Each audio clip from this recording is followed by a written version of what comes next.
Nils Illigan, raconte-moi une horreur.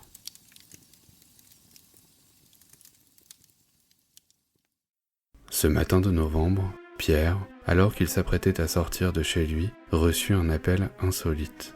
Maître Vanovre, notaire de la commune de Vailly-sur-Aisne, lui annonça la triste nouvelle.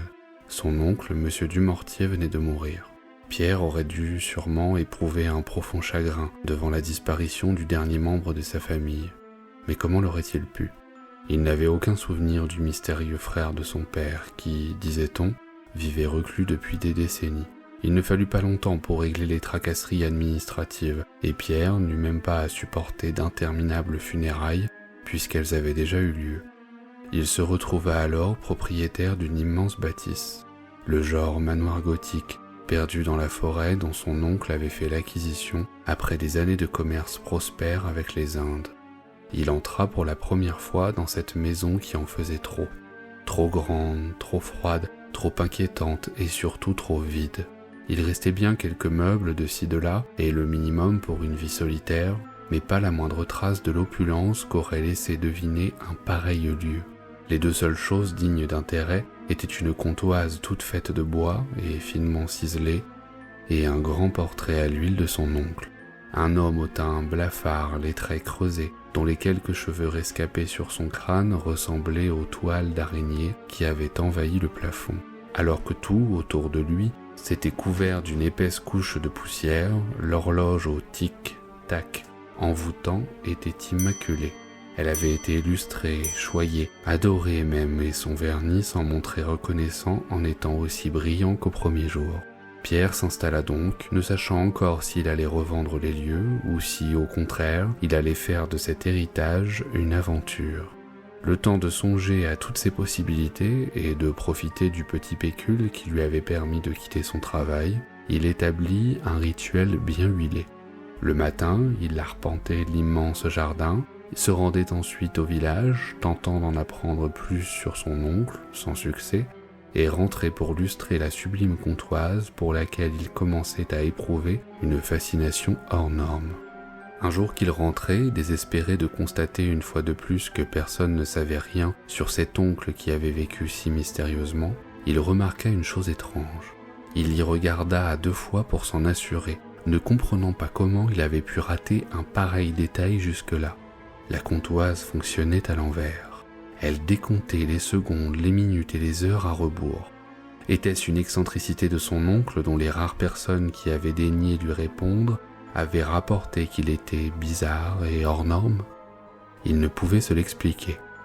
Il l'ouvrit même pour voir s'il n'y avait pas quelque chose à faire pour la remettre dans le bon sens. Mais non, elle avait été conçue pour remonter le temps. Elle sonnait bien midi et minuit malgré tout. Cela lui suffirait, se dit Pierre. Son manège reprit encore, toujours les mêmes habitudes, sauf qu'il ne restait plus un seul villageois à interroger. Alors un matin, il décida de rester au lit. Peut-être était-il désespéré d'en savoir si peu malgré ses recherches.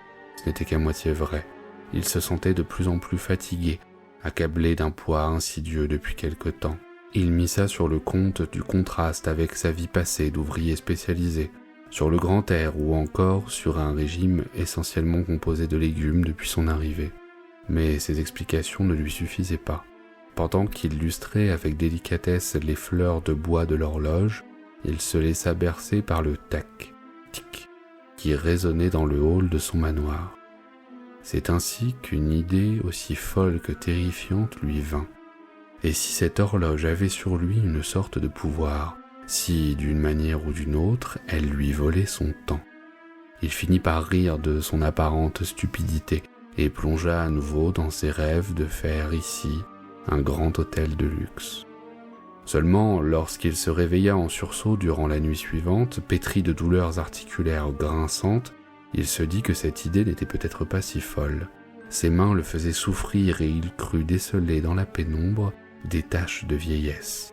Affolé, il décida de se rendre à l'hôpital le plus proche. Il se leva en trombe, manquant de chuter tandis que sa hanche émettait des claquements mécaniques. Il se trouvait devant son manoir, essoufflé, abattu, épuisé. Il le sentait dans sa chair.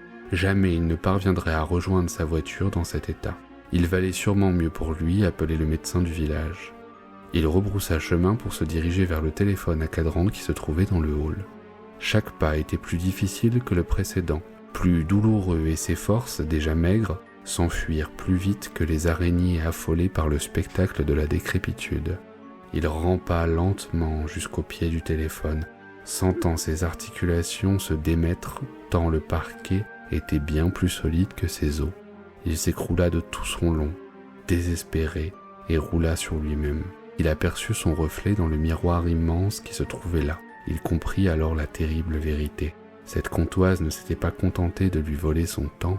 En voyant son teint blafard, ses traits creusés et ses cheveux rescapés filasses, il sut. C'était lui l'oncle du mortier, victime d'une machination temporelle infernale.